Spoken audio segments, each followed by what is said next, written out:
नमस्कार. माझ्या ज्योती गोसावी नावाच्या धार्मिक आध्यात्मिक यूट्यूब चॅनलवर आपणा सर्वांचे स्वागत आहे. लाईक करा, शेअर करा, सबस्क्राईब करा. आता आपण पाहत आहोत अथसाई सचरित अध्याय 13वा. वक्रतुंड महाकाय सूर्यकोटी समप्रभ निर्विघ्नं कुर्मे देव सर्वकार्येषु सर्वदा. गुरुर्ब्रह्मा गुरुर्विष्णू गुरुदेव महेश्वरा. गुरु साक्षात परब्रह्म तस्मै श्री गुरुवे नमः. ब्रह्मानंदं परमसुखदं केवलं ज्ञानमूर्तिं धन्वातीतं गगनसदृशं तत्त्वमस्यादिलक्ष्यम् एकं नित्यं विमलमचलं सर्वभिः साक्षिभूतं भावातीतं त्रिगुणरहितं सद्गुरु त्वं नमामि. गुरु वाचुनी मोक्ष कोणा मिळाला, मुन्नी गुरु पाहिजे साधकाला. गुरुचे घराणे असावे समर्थ, म्हणा नित्य जय जय रघुवीर समर्थ. श्री सच्चिदानंद सद्गुरु साईनाथ महाराज की जय. श्री गणेशाय नमः. श्री सरस्वते नमः. श्री गुरुभ्यो नमः. श्री कुलदैवताय नमः. श्री सीतारामचंद्राभ्यां नमः. श्री सद्गुरु साईनाथाय नमः. आकारे सूत्रमय अति लहान, अर्थ गांभीर्ये अति गहन, व्यापकत्वे बहुविस्तीर्ण, संकीर्ण तरी ती तुकेची. ऐसे ते बाबाचे बोल, अर्थे तत्वे अति सखोल, कल्पांतीही नव्हती फोल, समतोल आणि अनमोल. पूर्वपरानुसंधान राहावे, यथा प्राप्तनुवर्ती व्हावे, नित्य सदा तृप्त असावे, नसावे संचित कदापि. अरे जरी मी झालो फकीर, घरणादार बेफिकीर, बसलो एका ठाई स्थिर, सारी किरकिर त्यागुनी, तरी ती माया अनिवार, मलाही गांजीवर छेवर. मी विसरे परी तिजला न विसर, मदती निरंतर कवटाळी. आदिमायाच ते हरीची, त्रेधा उडविते ब्रह्मादिकांची. तेथे मज दुबळ्या फकीराची, वार्ता कैसी तिज पुढे. हरीच होईल जेव्हा प्रसन्न, तेव्हाच होईल ती विच्छिन्न. विना अविच्छिन्न हरिभजन, माया निरसन नो हे पा. ऐशी ही मायेची महती, भक्ता लागी बाबा कथिती. सेवेची व्हावया तन्निवृत्ती, भजन स्थिती वाणिती. संत माझी सचेतन मूर्ती, कृष्ण स्वयं म्हणे भागवती. कोणान ठावी ही स्पष्टोक्ती, उद्धवा प्रती हरीची. म्हणून भक्त कल्याणार्थ, दया घन साई समर्थ. वदते झाले ते सत्य सार्थ, परिसा अतिविनीत होऊन. पापजयांचे विलया गेले, ऐसे जे पुण्यात्मे वाहिले. तेची माझे भजनी लागले, खून लादले ते माझी. साई साई नित्य म्हणाल, सात समुद्र करीन निहाल. या बोला विश्वास ठेवाल, पावाल कल्याण निश्चय. नलगे मज पूजा संभार, षोडश अथवा अष्टोपचार. जेते भाव अपरंपार, मजला थार ते ठाई. ऐसे बाबा वेळवेळा, बोलून गेले भक्त जिवाळा. आता आठवून त्या प्रेमळ बोला, करू विरंगुळा मनासी. ऐसा हा दयाळू साई सखा, शरणांगताचा पाठी राखा. भक्त काय वार घेऊन निका, नवलविलोका केले ते. दौडुनी चित्ताची अनेग्रता, करोनी तयाची एकाग्रता. परिसावी ही नूतन कथा सागरता, कृत्यता होईल. साई मुखीची अमृतवृष्टी, तीच येते पुष्टी तुष्टी. कोण कंटाळे शिर्डीचे कष्टी, निजहित दृष्टी ठेविल्या. गताध्यायी अनुसंधान, दिदले एका अग्निहोत्र्या लागून. ब्रह्मीभूत निज गुरुदर्शन, आनंद संपन्न त्या केले. आता हा अध्याय त्याहुनी गोड, भक्त एक क्षयी रोड. दिदली तया आरोग्याची जोड, मोडोनी खोड स्वप्नात. तरी ऐका हो भाविक जन, होऊन या दत्तावधान. साईनाथ चरित्र घन, कल्मष दहन कारक जे. पुण्य पावन हे चरित्र, जल जैसे गंगेचे पवित्र. धन्य श्रवण कर्त्याचे श्रोत्र, इह परत्र साधकते. पाहू अमृताची उपमा देऊन, परी अमृत काय गोड याहून. अमृत करील प्राणरक्षण, जन्म निवारण चरित्र हे. जीव म्हणती सत्ताधीश, करील जे जे येईल इच्छेस. ऐसे जयाचे वाटे मनास, कथा नकास त्या परिसावे. जीव जरी खरा स्वतंत्र, सुखा लागी कष्ट तो अहोरात्र, पदरी पडते दुःख मात्र, हे तो चरित्र सत्तेचे. दुःखे टाळावया लागी, असता सावधान जागोजागी, ती त्या धुंडीत लागवेगी, त्याचीच मागी घेतात. वारू जाता गळा पडती, झाडून टाकता अधिक लिपडती, वावगे जीवाची धडपडती, अहो राती तो क्षीण. जीव जरी खरा स्ववश, तरी तो असता पूर्ण सुखवश, दुःखाचा एक लवलेश, रेसभरही नातळता. पापान आचरता कधी, पुण्याचीच करता समृद्धी, सुखाचीच संपादिता वृद्धी, स्वतंत्र बुद्धी म्हणून. परी जीवनाही स्वतंत्र, पाठी लागले कर्मतंत्र, तयाचा खेळची विचित्र, हाती कळसूत्र कर्माचे. पुण्याकडे लक्षदाय, पापाकडे ओढती पाय, सत्कर्माचा शोधिता ठाय, कुकर्मी जाय आतुडे. अध्यायाच्या सुरुवातीला नेहमीप्रमाणे गणपती, सरस्वती, श्री गुरु आणि कुलदेवतेला नमन केले आहे. त्यानंतर श्रीराम आणि साईबाबा यांना नमन करून अध्यायाला सुरुवात केलेली आहे. तर लेखक असं म्हणतात की बाबा असं काहीतरी छोटंसं गोष्ट बोलायचे 2 वाक्याची, पण त्याला विचार केला तर अतिशय असा गंभीर अर्थ होता, व्यापकत्व होतं, विस्तीर्णता होती त्या वाक्यामध्ये. तर बाबा नेहमी काय सांगायचे, पूर्वपरानुसंधान म्हणजे आपलं जे पूर्वंपार चालू आहे किंवा आपलं जे नशीब आहे, अनुसंधान आहे, त्यानुसार आपण चाललं पाहिजे. बाबा म्हणायचे, अरे मी फकीर झालो, मला घर नाही, दार नाही, एका स्थायी स्थानी सगळी किरकिर त्यागून मी बसलो आहे. पण ती जी माया आहे ना, माया म्हणजे हरी हे परब्रह्म आहे, तर ती माया त्याची असते, तर ती मला पण येऊन गांजते हो. मला जरी तिचा विसर पडला तरी ती काय मला विसरत नाही, सतत ती म्हणे माझ्या मागं लागते. आता जेव्हा स्वतः हरीच प्रसन्न होईल तुम्हाला, तेव्हा ती माया छिन्न विच्छिन्न होईल, तोपर्यंत ती माया अविच्छिन्न तुमच्या मागे लागते. आता ही माया म्हणजे कोण, तर ह्या सगळ्या जगामध्ये होणाऱ्या छोट्या मोठ्या गोष्टींचा मोह, त्यावर असणारी आपली माया म्हणजे ती माया. आता श्रीकृष्णानेच भागवतामध्ये सांगितलं आहे की जरी माझी सचेतन मूर्ती आहे, तरी पण त्या मूर्तीला देखील माया येऊन गांधत असते असं सांगितलेलं आहे. आता बाबा काय सांगतात, ज्यांचं पाप मुळात लयाला गेलेलं आहे, असे जे पुण्यात्मे आहेत, तेच माझ्या भजनी स्वतःहून लागलेले आहेत, हीच माझी खूण आहे. तुम्ही साई साई नित्य म्हणाल तर 7 समुद्राचे पार तुम्हाला म्हणजे तुम्हाला भवसागर पार करीन. थोडक्यामध्ये हा विश्वास तुम्ही माझ्यावरती ठेवा. मी शरणागताचा पाठीराखा आहे आणि भक्ताचा कैवार मी नेहमी घेत असतो. मग असं ज्याचं आहे ते लोक शिर्डीला जायला कंटाळतील का? नाही कंटाळणार. मागच्या अध्यायामध्ये एका अग्निहोत्री ब्राह्मणाला त्याच्या गुरूंचं दर्शन बाबांमध्ये झालं. तो आधी म्हणजे असा खालीच बसला होता, जवळ जात नव्हता बाबा मुसलमान म्हणून, आणि नंतर मशिदीत वर जाऊन पार बाबांचे पाय धरले, हे आपण मागच्या अध्यायामध्ये पाहिलेलं आहे. आता दत्तावधान म्हणजे काय, तर दत्त जसे कायम हे असतात अलर्ट, आपल्या इंग्रजी भाषेमध्ये अलर्ट म्हणजे कायम सावध असतात, तसे ते सावध व्हा तुम्ही आणि तुम्ही या कथेचं हे करा, ऐका ही कथा, हिचं स्मरण करा असं सांगितलेलं आहे. मनुष्य प्राणी जेवढी दुःख टाळायला जातो आणि कुठल्या सांधी कोपऱ्यात जरी जाऊन बसला, तर ती दुःख जे काय तुमचं कर्म आहे, तुम्हाला जे भोगायचं आहे, ते करणी करता भ्यावे का करुणी पस्तावे का, करून पेरणी बाबळीची आंबा गोड मिळेल का. अशा पद्धतीने ती कर्म येऊन तुम्हाला चिकटतात.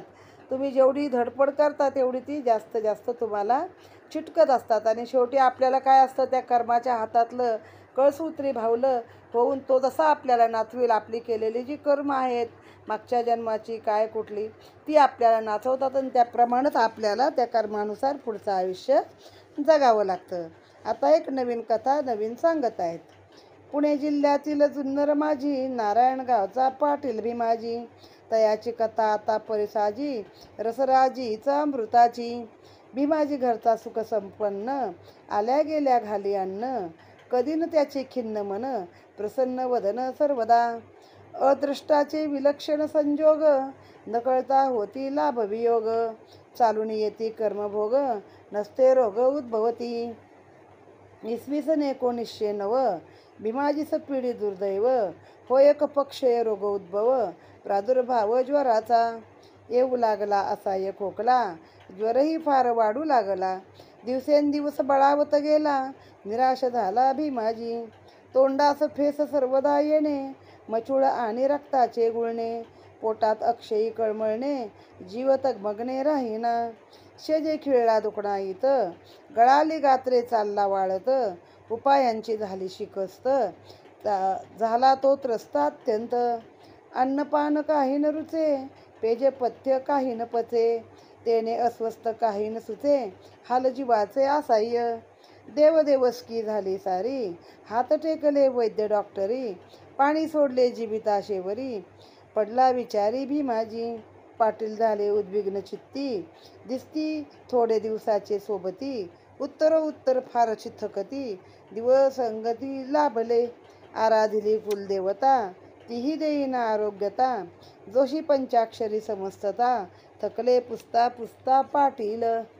कोणी म्हणती अंगरोग, त्यास काय करी दैवयोग, वाटे ओढवेला पुरा भोग, निरुपयोग मनुष्याचा.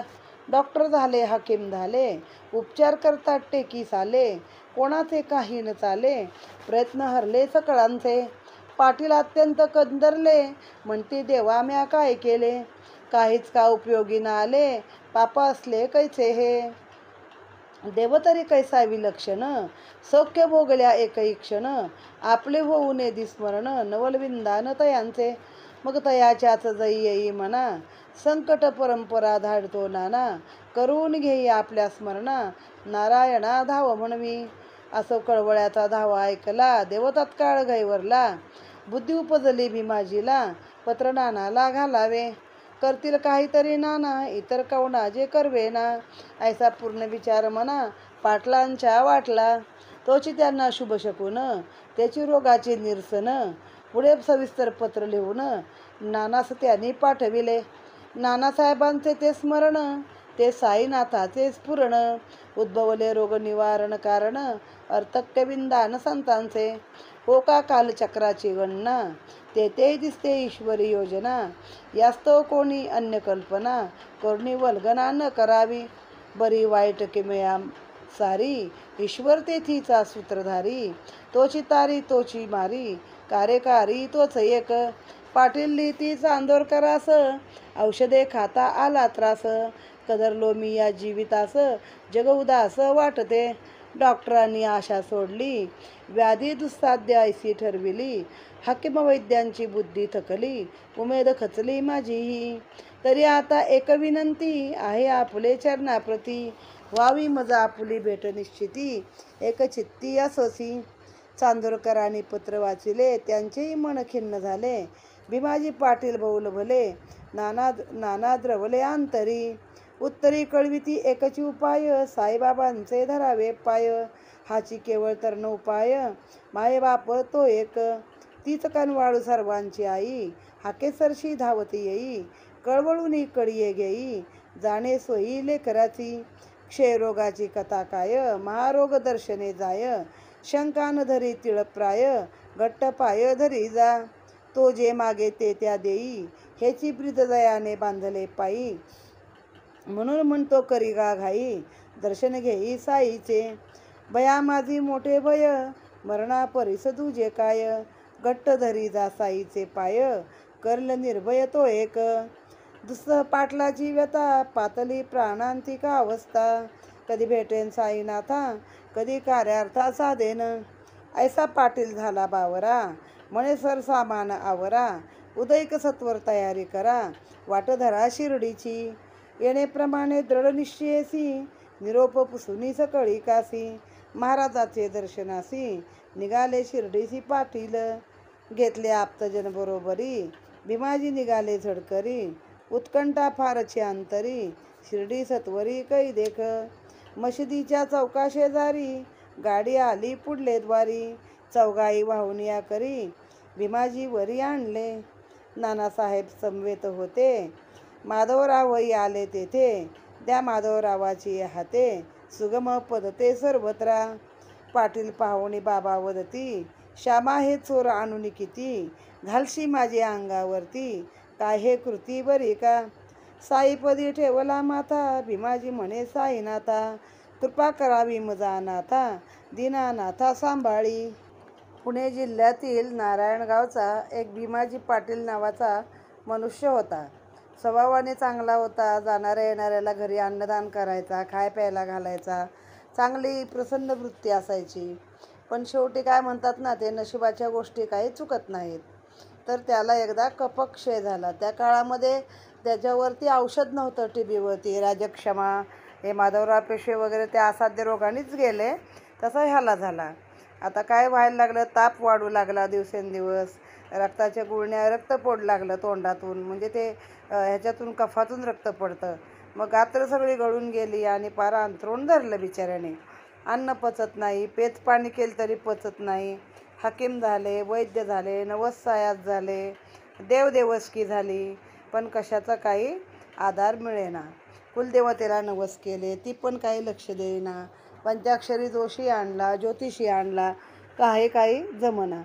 शेवटी पाटील असे निराश झाले, कंटाळले जीवाला आणि म्हटले, देवा मी काय केलं बाबा, म्हणून मी तर कधी कोणाशी वाईट वाकडा वागलो नाही आहे, पण माझ्या नशिबाला मात्र असं संकट कशाला आले. मग त्यातून त्यांना काय बुद्धी झाली बघा, नारायणा धाव त्याची प्रार्थना केली आणि त्यांना नानांना पत्र लिहिण्याची बुद्धी झाली. हे नाना म्हणजे नाना चांदोरकर. मग नानासाहेबांचं पत्र लिहिलं आणि असं झालं आहे बाबा, मी आता जीवाला कंटाळलो आहे, काय करू मला सांगा, माझी उमेद पण खचून गेली आहे, तुम्हीच एखादा उपाय सांगा. त्यावर नानांनी लगेच पत्र लिहिलं की बाबा तू साईंचे चरण धर. अरे ज्यांच्या दर्शनाने कुष्ठरोगासारखा रोग बरा झाला आहे, तर ते तुझा आहे क्षय म्हणजे काही विशेष गोष्ट नाही. साईनाथाचे पाय घट्ट धर म्हणजे तुला आराम पडेल. मग याने लगेच गाडी वगैरे ठरवली, 4 नातेवाईक घेतले आणि शिर्डीला आले. कधी एकदा शिर्डीला जाऊ असं त्यांना झालं होतं. मग चौघांनी जाऊन तिथं त्या यांच्या पायाशी ठेवलं. बाबांच्या इथं आणलं. माधवरावांना ते श्यामा म्हणायचे ना. बाबा म्हणतात, श्यामा किती चोर आणून माझ्या पायावर घालतोस रे बाबा, मी आता काय म्हणे करू, हे काय बरोबर आहे का.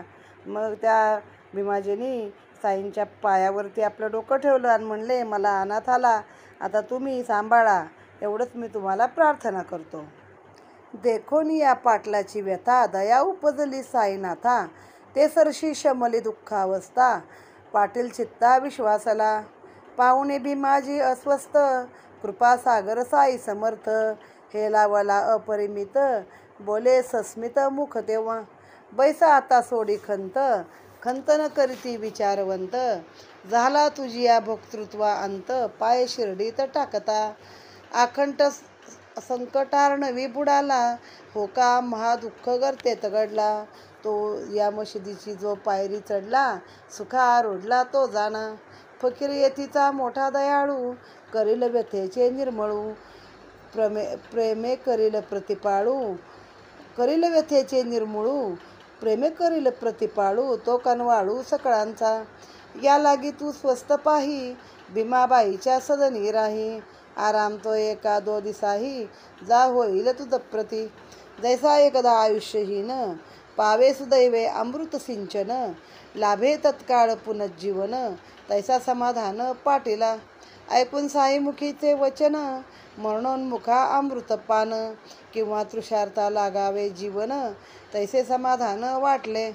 प्रति 5 मिनिटास रक्ताच्या गुळण्या येत मुखास, बाबा सन्मुख 1 तास, वैस्ता निरास पावल्या, केले न व्यथेचे परीक्षण, पुसले न तद उद्भव कारण, केवळ कृपा निरीक्षण, रोगोन्मूलन तत्काळ, कृपा निरीक्षण होता पुरे, वाळल्या काष्टा येती कोंबरे, वसंता विण फुलती तुरे, ते फळी डवरे अरमणीय, रोग काय आरोग्य काय, पुण्य पापाचा होता क्षय, त्याचे त्याने भोगल्याशिवाय अन्य उपाय चालेना, केवळ भोगेच तयासी क्षय, जन्मजन्मांतरी हाचे निश्चय, भोगल्याविना अन्य उपाय निवृत्तीदायक नाहीच, तथापि भाग्य संत दर्शन, हे एक व्याधींचे उपशमन, व्याधीग्रस्त मग व्याधीचे सण, दुःखे विण सहज करी, व्याधी दावी भोगदारुण, संत ठेवी दृष्टी करुण,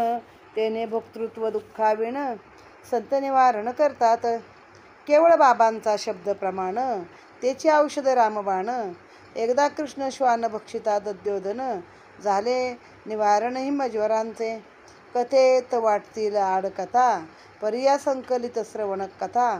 दिसून येईल समर्पकथा, स्मरणदाता ही साईच. माझी कथा मीच करीन, साईच गेले आहेत बोलून. त्यांनीच या कथांची आठवण, दिदली मज लागून यसमयी. त्या पाटलाची अवस्था पाहून साईच्या अंतरी दया उपजली. आणि त्याची अवस्था मग त्याला पण जरा विश्वास वाटला थोडा, त्याला पण की इथं आल्यास आपल्याला थोडं बरं वाटतंय बाबा. मग साई म्हणाले की आता तुझी सगळी खंत सोड, आता मी आहे, हा शिर्डीचा फकीर आहे ना, तो म्हणे कोणाला कधी विनमुख नाही पाठवत. तुझ्या भोगाचा अंत आता झाला. ज्यावेळी तू शिर्डीत पाय टाकलास तेव्हाच तुझ्या भोगाचा अंत झालेला आहे. आता जा तू भीमाबाईच्या सदनी राहा, 1-2 दिवसामध्ये तुला आराम पडेल. जसं आयुष्यहीन माणसाला तोंडात अमृत पडलं किंवा ताणलेल्या माणसाला पाणी मिळालं समोर, मरणोन्मुख माणसाला अमृत मिळालं, तशी परिस्थिती त्याला वाटली. 5-5 मिनिटाला त्याच्या तोंडामध्ये रक्ताच्या गुळण्या येत होत्या आणि बाहेर पडत होत्या. मग बाबांच्या समोर 1 तास बसला आणि त्या रक्ताच्या गुळण्या थांबल्या आणि हळूहळू तो बाबांच्या कृपेने खरोखरी बरा झाला. म्हणजे काय, जे आरोग्य क्षय, ज्याला संतांनी कृपादृष्टी केली तर सगळं बरं. ज्याला डॉक्टर आणि हाकीमसुद्धा हात टेकले होते ते बाबांच्या कृपादृष्टीने केलं त्यांनी बरं. म्हणजे काय, कुठलं औषध नाही, तुझी लक्षणं काय, तुला काय झालंय, काही विचारलं नाही, तुझं दुःख काय, काय नाही, फक्त आपला शब्द दिला. एकदा असंच कुणाला हिमज्वर झाला होता तर सांगितलं काळ्या कुत्र्याला फक्त दहीभात घाल, दही दूध घाल, आणि त्या माणसाचा हिमज्वर म्हणजे आत्ताचा मलेरिया, हिवताप, तो बरा झाला. ही आता दुसरी कथा बाबांनीच आठवण करून दिलेली आहे. बाळा गणपत नामे एक, जातीचा शिंपी मोठा भाविक. येऊन मशिदीत बाबा सन्मुख, अतिदिन मोक विनवीत. ऐसे काय म्या केले पाप, काहा सोडीना मज हिवताप. बाबा झाले उपावामुक, हले ना तत्राप अंगीचा. तरी आता मी करू काय, झाली सर्व औषधे उपाय. आपण तरी सांगा उपाय, कैसे निजाय हा ताप. तव दया उपजले अंतरी, बाबा वदत प्रत्युत्तरी. उपाय त्या ज्वरावरी, ही नवल परी परिसावी. दहीभाताचे काही कवळ, लक्ष्मी आईच्या देवळाजवळ. काळ्या कुत्र्यास खाऊ घाल, बरा होशील तत्काळ. बाळा भीतभीतची गेला, घरी जाऊन पाहू लागला. झाकून ठेवला भात आढळला, दही लादला शेजारी. बाळा मनी करी विचार, दहीभात मिळाला तरी, काळाच कुत्रा वेळेवरी. देवळा शेजारी असेल का, परी ही बाळाची उगीच चिंता. निदृष्ट स्थळी जाऊन पोचता, कृष्ण श्वान एक पुच्छ हलविता. समोर येता देखिले, पाहुणे आयसा हा योग जुळला. बाळास मोठा आनंद झाला, दहीभात खाऊ घातला. वृत्तांत कळविला बाबास, सारांश हा जो प्रकार घडला. कोणी काहीही म्हणो याला, तेव्हापासून हिमज्वर गेला, आराम पडला बाळास. ऐसेच बापूसाहेब बुट्टी, थंडी झाली होती पोटी. जुलाब होत पाठोपाठी, उलटीवर उलटी एक सरा. औषधांनी कपाट भरले, परी एकही ना लागू पडले. बापूसाहेब मणी घाबरले, भोवत पडले विचारी. जुलाब उलट्या होऊन बापूसाहेब झाले क्षीण. नित्यनेम बाबांचे दर्शन, घ्यावया त्राण न उरले. गोष्ट गेली बाबांचे कानी, आणून बैसले सन्मुख त्यांनी. म्हणले खबरदार आतापासूनी, मलविसर्जनी जाता नये. वांती राहिली पाहिजे ठिकाणी, तया सन्मुख हालवून तर्जनी. पुनश्च पूर्ववत त्या अनुलक्षणी, म्हणले बाबा तैसेच. तात्पर्य काय त्या शब्दाचा दरारा, दोन्ही व्याधींनी घेतला भेदरा. केला पहा तत्काळ पोबारा, झाला आराम बुट्टीस. एकदा गावी वाक्याचा उद्भव, झाला असता तयास उपद्रव. वांतिरेच यांचा समुद्रव, कळमळला जीव तृषाकुल. पाशीत होते डॉक्टर पिल्ले, तयाने उपाय सर्व वेचले. जेव्हा काहीच न चालले, मग गेले बाबांकडे. होते जैसे जैसे घडले, साईचरणी सर्व निवेदले. कॉफी द्यावी की पाणी चांगले, विचारती पिल्ले बाबास. तो बाबावत्ती तयाला, खा दूध बदाम घाला. अक्रोड पिस्त्यासहित तयाला, प्यावयाला द्या तरण. तेने तयाची राहील तान, होईल सत्वर व्याधी हरण. सारांश ऐसे पाचतात तरण, उपद्रव निरसन झाले. खा अक्रोड पिस्ते बदाम, येणे पटकीचा पडावा आराम. शब्दचे बाबांचा विश्वास धाम, शंकेचे न काम येते. आळंदीचे एक स्वामी साई समर्थ दर्शन कामी, आले असता शिर्डी ग्रामी, पातले आश्रमी साईंच्या. तो तयास होता कर्णरोग, त्याने अस्वास्थ्य निद्राभंग, करविताही शस्त्रप्रयोग, काही न उपाय तिळ मात्र, ठणका लागे अनावर, चाले न काही प्रतिकार, निघावयाचा केला विचार, गेले आशीर्वाद मागावया, अभिवंदुनी साईपदा, पाऊनी उदी प्रसादा, स्वामी मागता आशीर्वादा, कृपा सर्वदा असावी. माधवराव देशपांड्यांनी कानाप्रित्यर्थ केली विनवणी, अल्ला अच्छा करेगा म्हणून महाराजांनी आश्वासले. ऐसा आशीर्वाद लादुनी स्वामी परतले पुण्यपटनी, पत्र आल्या 8 दिवसांनी, ठणका तक्षणीच राहिला. सूज मात्र कायम होती, शस्त्रप्रयोग करावा म्हणती, पुन्हा तो प्रयोग करावा यार्थी, आलो मुंबई प्रति मागुता. गेलो पुढील डॉक्टरांकडे, नकळे बाबांना पडले साकडे, डॉक्टर पाहितो कानाकडे, सूज कोणीकडे लक्षेना, शस्त्रप्रयोग आवश्यकता, डॉक्टर म्हणे नलगे आता, स्वामींची हरली दुर्धर चिंता, विस्मय समजता वाटला. या अध्यायामध्ये बाबांनी वेळोवेळी अनेक रोगी फक्त शब्दांनी बरे केले आहेत, त्याचं ह्या अध्यायात सगळं वर्णन दिलं आहे. एक बाळा शिंपी होता. त्याला एकदा काय झालं, थंडी ताप आला. काही केलं तो थांबता थांबेना. मग बाळा गेला बाबांकडं, बाबा काय करू, हा थंडी ताप अंगाचा जात नाही, सगळी औषधं झाली. बाबा म्हणले काय नाही, दहीभाताचं एक घास घे आणि लक्ष्मी आईच्या देवळाजवळ काळा कुत्रा आहे त्याला खाऊ घाल, लगेच बरा होशील. तो घरी गेला तर खरंच भात झाकून ठेवला होता. भाताशेजारी दही होतं. दोन्ही घेतलं, कालवलं, घास केला. आता त्याला प्रश्न पडला, काळं कुत्रं मिळेल का. बाहेर गेला, लक्ष्मी आईच्या देवळापाशी निर्दिष्ट थाळी गेला तर एक काळं कुत्रं लगेच शेपटी हलवत पुढं आलं आणि त्यानं तो दहीभात खाल्ला. आणि ह्यांचं असेच एक बापूसाहेब बुट्टी यांना थंडी आणि जुलाब होत होते सारखे, उलट्यावर उलटी. ते तर बाबांचं रोज दर्शन घ्यायचे होते ना. आता ते एकदम क्षीण झाले, मनात घाबरले, काय करायचं, बाबांचं दर्शन चुकेल. मग बाबांना समजल्यावर बाबांनी आणून बसवलं आणि सांगितलं, खबरदार आता जायचं नाही, वांती आली आणि जुलाब आलं तरी पळायचं नाही, इथंच बसायचं, वांती पण थांबली पाहिजे आणि मलविसर्जन पण थांबलं पाहिजे असं बाबांनी म्हणले. आणि बाबांच्या शब्दाचाच दरारा बघा, त्यांचं दोन्ही वांती पण आणि जुलाब पण थांबले आणि त्यांना आराम पडला. असाच एका गावी एकदा वाक्याचा उद्भव झाला. म्हणजे काय, वांती आणि रेच दोन्ही तेच, उलटी जुलाब, किंवा थोडक्यात आपल्या आताच्या काळामध्ये आपण जे कॉलरा म्हणतो तो झालेला आहे. मग जवळ डॉक्टर पिल्ले होते, पण काय उपाय चालना झाला. मग सर्वांनी साईच्या चरणी सांगितलं. पिल्ले विचारले, कॉफी देऊ का पाणी देऊ बाबा त्याला. त्याच्यावरती बाबांनी काय सांगितलं, चांगलं बदाम दूध घाला अक्रोड पिस्त्याचं आणि ते दूध त्याला प्यायला द्या, अक्रोड बदाम घालून. म्हणजे आता बघा, ॲक्च्युअली एरवी आपल्याला जुलाबाला दूध वगैरे चालत नाही, पण त्यांचं ते दुखणं बरं झालं. म्हणजे बाबांचे ते सगळे वेगळेच इलाज होते, दुसरं काय नव्हतं. मग अजून एक स्वामी होते आळंदीचे, ते बाबांच्या दर्शनाला आले आणि त्यांना सतत ते कानाचा त्रास होता, कानाला सूज आलेली, कान दुखायचा, सारखा ठणका लागायचा आणि काही केला तो थांबत नव्हता. मग आता स्वामी परत निघाले तर जाता जाता विनवणी केली. मग ते सगळ्या गोष्टी माधवराव कानावर घालायचे, माधवराव देशपांडे. बाबांच्या इकडं विनवणी केली, बाबा त्याच्या कानाचं दुखणं थांबवा. ते म्हणले, अल्लाचा बादशाह करेगा, जा म्हणे तू. आशीर्वाद घेतला, आले पुण्याला परत आळंदीला. 8 दिवसात कानाचा ठणका थांबला. नाही, पत्र आलं 8 दिवसांनी, कानाचा ठणका म्हणे लगेच थांबला, सूज मात्र होते. आता मला म्हणे शस्त्रक्रिया करावी लागेल, त्यासाठी मी मुंबईला परत आलो आहे. सूज तर आता म्हणे ठणका तर थांबलाय. मग ज्या पण डॉक्टरांकडे गेलं, कोणाला काही सूज दिसली नाही आणि त्यांनी सांगितलं आता काही शस्त्रक्रियेची गरज नाही आहे. म्हणजे अशा रीतीनं बाबांनी त्यांचं दुखणं देखील बरं केलं आहे. आता अशीच एक कथा अजून आठवली म्हणून लेखक म्हणतात मी तुम्हाला सांगतो. अशीच आणि एक कथा ओगासा आली जी प्रसंग वशता, ती सांगून श्रोतया आता अध्याय आटोपता घेऊ हा. सभा मंडपाची फरशी बांधू आरंभिली जे दिवशी, त्याआधी 8 दिन महाजनीची झाली मोडसी दुर्धर. जुलाब होऊ लागले फार, मनीचे मनी बाबांवर भार, करण्यात औषध उपचार अत्यंत बेजार झाले. साई पूर्ण अंतर्ज्ञानी जाणत होते महाजनी, म्हणून अस्वास्थ्य तया लागुनी केले न तयासी निवेदन. येईल जेव्हा तयांचे मनी करतील निवारण आपण होऊनी. ऐसी पूर्ण विश्वासुनी व्याधी सोसून राहिले.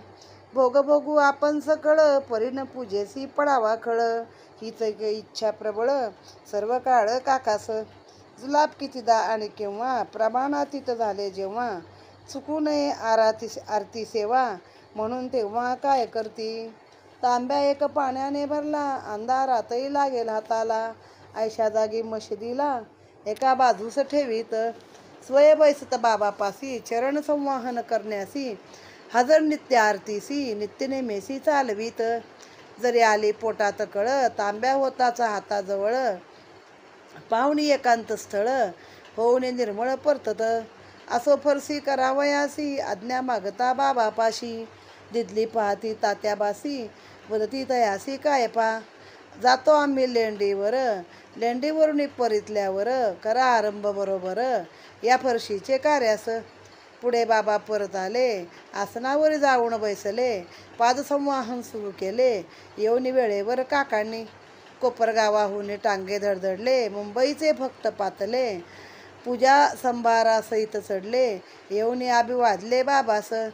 इतर मंडळी समवेत अंधेरीचे पाटीलही येत. घेऊन पूजा पुष्पाक्षद वाट पाहत बैसले.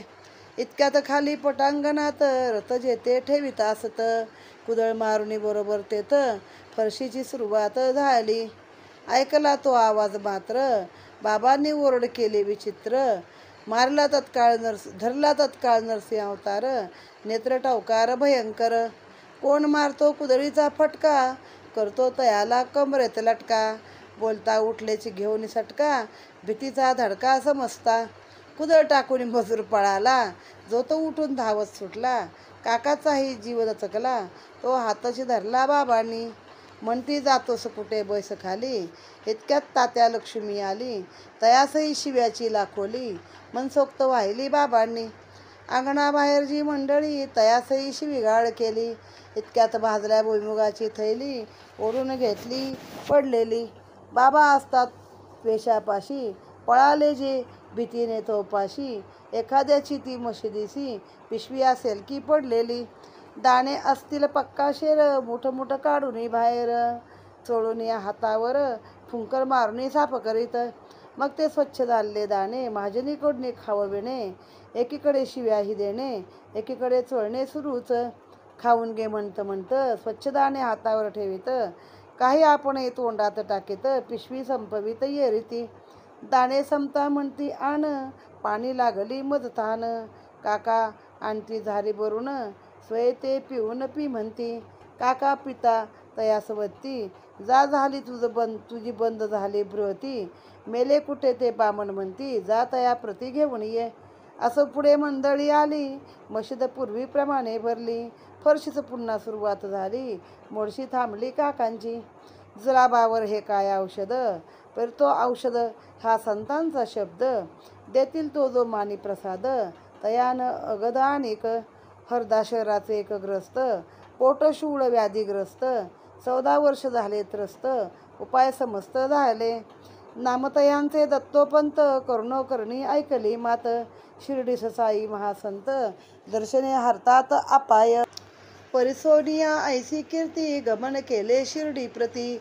चरण साईंचे माथा वंदिती करुणा भाकिती तयाते. बाबा 14 वर्ष भरली पोटशुळे पिच्छा पुरविली. पुरे आता परमावधी झाली शक्तीन उरली भोगावया. न केला कोणाचा घातपात अवमानिली न मायतात. नाठवे पूर्वजन्मीची मात जेणे हे होतात कष्ट मज. केवळ संत प्रेमावलोकन संत प्रसाद आशीर्वचन. तेनेच होय व्याधी निरसन नलगे आन काहीही. तैसाचा अनुभव दत्तोपंता बाबांचा कर पडता माथा. विभूती आशीर्वाद लादता आराम चित्ता वाटला. मग महाराजांनी तयास ठेवून घेतले काही दिवस. हळूहळू पोटशुळाचा त्रास गेला विलयास समूळ. असो ऐसे हे महानुभाव काय वानू मी तयांचा प्रभाव. परोपकृती हा नित्य स्वभाव जया सद्भाव चराचरी. गाऊ जात आहे शब्दस्तोत्र एकाहून एक विचित्र. आता पूर्वानुसंधाना सूत्र भीमाजी चरित्र चालवू. असो बाबा उदी मागविती, भीमाजीस थोडी देती, थोडी तयाच्या कपाळी लाविती, फाशीची शिरी ठेविती नि जास्त. जावया बिराडी आज्ञा झाली, पाटील निघाले आल्या चाली, गाडीपर्यंत आपले पावली, गेले हुशारी वाटली. तेथून निद्रिष्ट जागीच जात, स्थान जरी होते संकोचित, पर ते बाबाई केले सूचित, ह्याची किंमत व तयाची. चोपण्याने नवथर चोपिली, म्हणून जमीन होती ओली, तरी बाबांची आज्ञा मानली, सोयी लावली तेथेची. गावात मिळती जागा सुखी, भीमाजीच्या भोवत ओळखी, परिस्थान जे आले बाबांचे मुखी, सोडून अनेक न जाणे. तेथेच दोन पाथारले गोण, वरी पसरून अंथरुण, करून अस्वस्थ मन, केले शयन पाटलाने. तेथ रात्री सायसे वर्तले, भीमाजीच स्वप्न पडले, बाळपणीचे पंतोजी आले, मारू लागले तया ते. हाती एक वेताची काठी, मार मारुनी फोडली पाटी, सवाई मुखोद्गत व्हावयासाठी, केले बहु कष्टी शिष्या ते. सवाई तैशी होती कैशी, जिज्ञासा प्रबळ शोती आती, म्हणून अक्षरे अक्षर तिची, देतो समूळची परिसली जी. एकदा काय झालं, काका महाजनींना मोणशीचा आहार झाला. मोणशी म्हणजे कळ येऊन जुलाब किंवा शेम पडणे म्हणतो आपण त्या पद्धतीचे. त्याने काय औषध घेतलं नाही. त्यांचा सगळा भरोसा बाबांवरती होता की बाबा अंतर्ज्ञानी आहेत आणि त्यांना जेव्हा कळेल किंवा त्यांना जेव्हा वाटेल तेव्हा ते मला बरं करतील. तोपर्यंत जे काही माझे भोग आहेत ते मी भोगतो. पण मला एकच म्हणजे काळजी आहे की बाबांची जी नित्य पादसंवाहन करण्याची जी माझी भक्ती आहे, नित्यनेम आहे, तो चुकता कामा नये. पादसंवाहन म्हणजे बाबांचे पाय दाबणे, चेपणे, मालिश करणे, असं जे काही. मग ते काय करायचे, अंधारात पण हाताला लागेल असा एक तांब्या भरूनच ठेवायचे मशिदीला येऊन, आणि कळ आली की जायचे बाबाजवळ एखादी जागा बघून. असं चालायचं. मग आता एकदा काय झालं, तर बाबांना ती फरशी टाकायची होती मशिदीला, त्याची परवानगी मागितली. म्हणजे महाजनीच काका ते काम करत होते मला वाटतं ते. तर बाबा म्हणले मी लेंडीला जाऊन येतो आणि मी जाऊन आल्यावरती तुम्ही आरंभ करा. बाबा आले, पुन्हा माणसं जमली, काकांनी पादसंवाहन सुरू केलं, पाय दाबणं.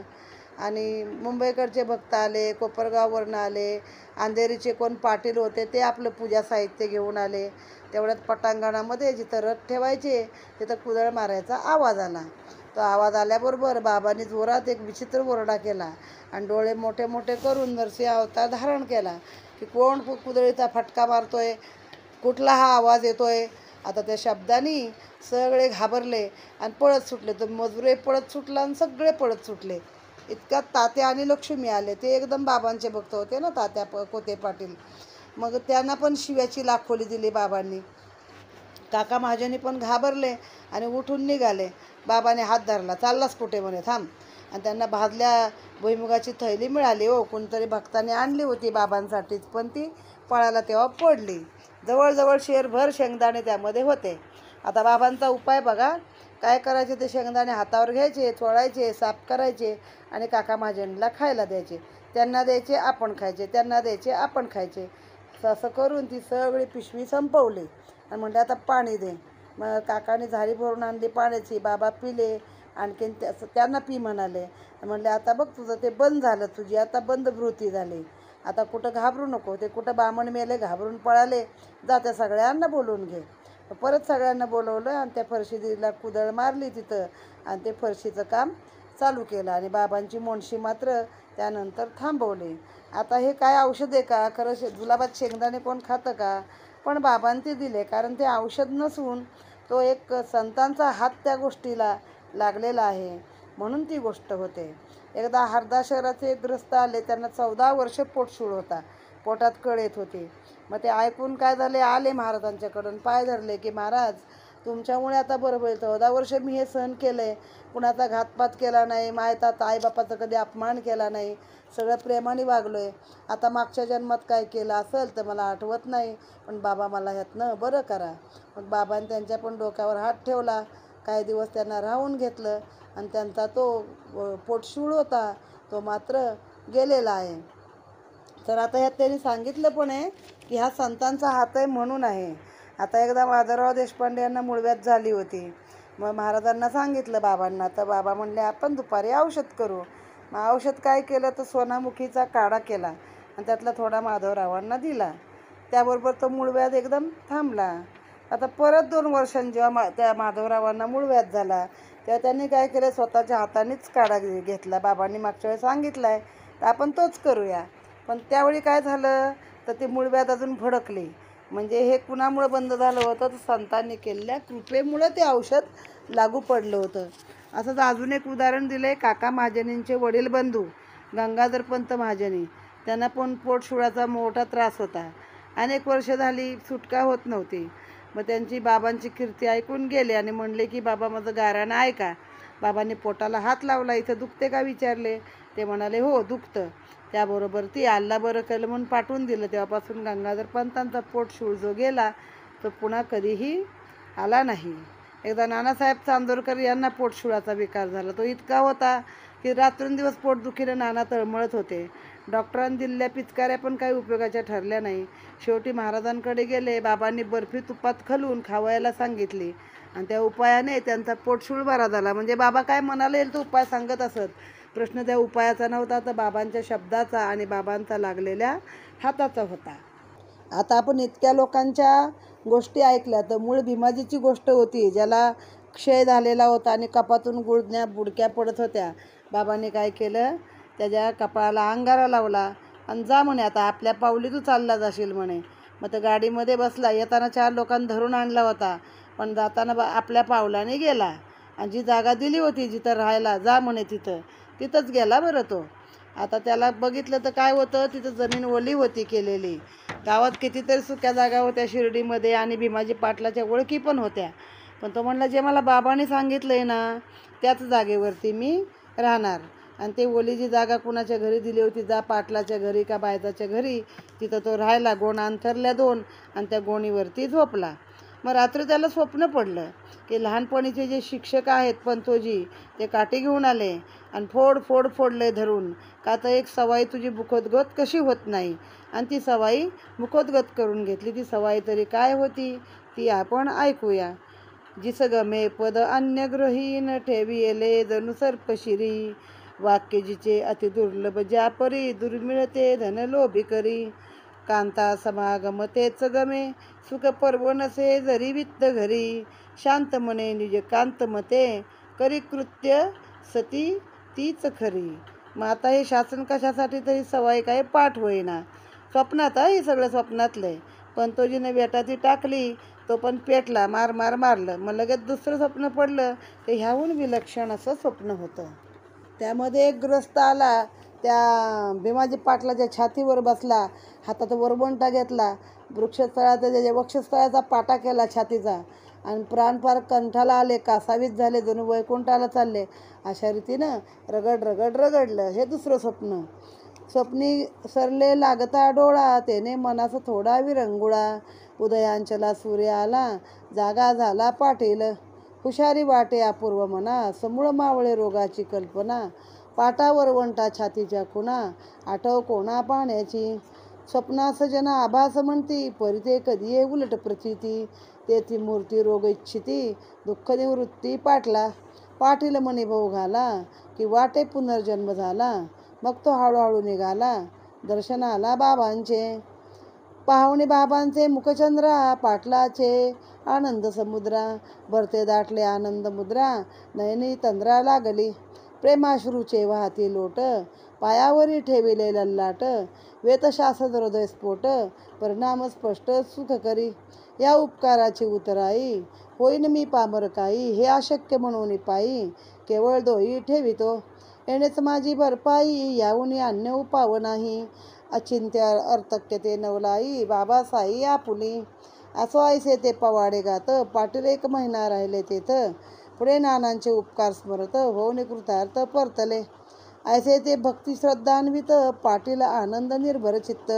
साई कृपा कृतज्ञता युक्त, वरचेवर येत शिर्डीस. 2 हात एक माता, स्थैर्य श्रद्धा आनंदता. नलगे तुझे साईनाथा, एक कृतज्ञता ते व्हावी. सकाळी जेव्हा ते भीमजी पाटील जागे झाले तर एकदम छान वाटत होतं. म्हणजे रात्री पाठ फोडली, कुणीतरी येऊन छाती रगडली, दडपण केलं, पुरं जीव जातो का काय असं. पण उलट त्यांना छान वाटलं. मग ते खूप आनंद झाला, जसं काय माझा पुनर्जन्म झाला आहे आणि बाबांच्या भेटीला गेले हो. प्रेमाश्रुमोचे नुसते लोट वाहत होते डोळ्यातनं पाणी. आणि बाबा मला पुन्हा जन्म दिलात, या तुमच्या उपकाराचे मी कसं काय उतराई व्हावं म्हणून पायी डोळे ठेवले की माझ्याकडे एवढंच आहे, मी तुमच्या पायावरती डोळे ठेवतो. आणि मग बाबांचे पवाडे गात बाबा 1 महिना तिथे ते पाटील राहिले आणि नंतर आपल्या गावी गेले. तर ते वारंवार शिर्डीला येत असत. बाबांना काय पाहिजे, देवाला नेहमी 2 हस्तक आणि 3रं मस्तक लागतं. कृष्णाने पण काय सांगितलं भगवद्गीतेमध्ये, पुष्प पत्र तोय, म्हणजे साधं तुम्हाला जे मिळणारं फुलं पानं पाणी एवढ्याने पण मी प्रसन्न होतो. देव काय बाकीच्या गोष्टी मागत नाही. होता कोणी विपदग्रस्त सत्यनारायणा नवसीत, तयाचे सांगव्रताचरत संकट निर्मुक्त होतासा. तैसे पाटील सत्यसाई व्रत, तैस्या पासून करू लागत, प्रत्येक गुरुवारी सदोदित सुस्नात व्रतस्थ राहुणी. जन सत्यनारायण कथा पाटील अर्वाचीन भक्त लीलामृता, दास गणुकृत साई चरिता सप्रेमता वाचिती. त्या 45 ग्रंथाध्यायी गणुदास भक्ता अनेका गायी, त्यातील साईनाथ अध्यायत्रयी साई सत्य साई कथा ती. व्रता माझे उत्तम व्रत पाटील ही अध्यायत्रयी वाचित, पावले सौख्य अपरिमित स्वस्थ चित्त झाले. आप्त इष्ट बंधू समवेत पाटील मिळवून सोयरे गोत, करती नेहमी सत्य साई व्रत आनंद भरित मानसे. नैवेद्याची तीच सवाई मंगल उत्सव तैसाची पायी, तेथे नारायण येथे साई न्यून्य नाही उभयार्थी. पाटलाने पाडला पाट गावात पडला तोच परिपाट, या सत्य साई व्रताचे पाठ लागोपाठ चालले. ऐसे हे संत कृपाळ प्राप्त होता उदय काळ, दर्शने हारती भव जंजाळ काळही मागे परतविती. आता येथून पुढील कथा वर्णिल एकाची संतती चिंता, संत संताची एकात्मता चमत्कारता प्रगटेल. नांदेड शहरीचा एक रहिवासी मोठा श्रीमंत जातीचा पारसी, मिळविल बाबांच्या आशीर्वादासी पुत्र पोटासी येईल. मौली साहेब तेथील संत, तयाची खूण बाबा पटवीत, पारसी मग आनंद भरीत गेला परत निजग्राम. अति प्रेमळ आहे ही कथा, श्रोता परसी जे स्वस्थ चित्ता, कळू येईल साईंची व्यापकता तैसीच वत्सलता तयांची. पंत हे माड साईसी शरण संत श्रोतया करतो नमन, पुढील अध्यायी हे निरूपण सादर श्रावण की जे जी. स्वस्ती श्री संत सज्जन प्रेरते, भक्त हे माड पंत विरचिते, श्री साई समर्थ सच्चरिते, भीमाजी क्षय निवारण नाम 13 संपूर्ण. श्री सद्गुरु श्री साईनाथाय नमः. साईनाथार्पणमस्तु. शुभम भवतु. आता मग ते पाटील बरी झाले, गावी गेले आणि मग जसं सत्यनारायण घालतो माणूस नमस्कार करून, एखादा नवस करून आणि बरं वाटतं, तसं ह्याने सत्य साईनारायण असं सुरुवात केलं, सत्यनारायण. आणि हे साई सत्यनारायण. मग याच्यामध्ये काय कथा तीच आहे, सगळं तेच आहे.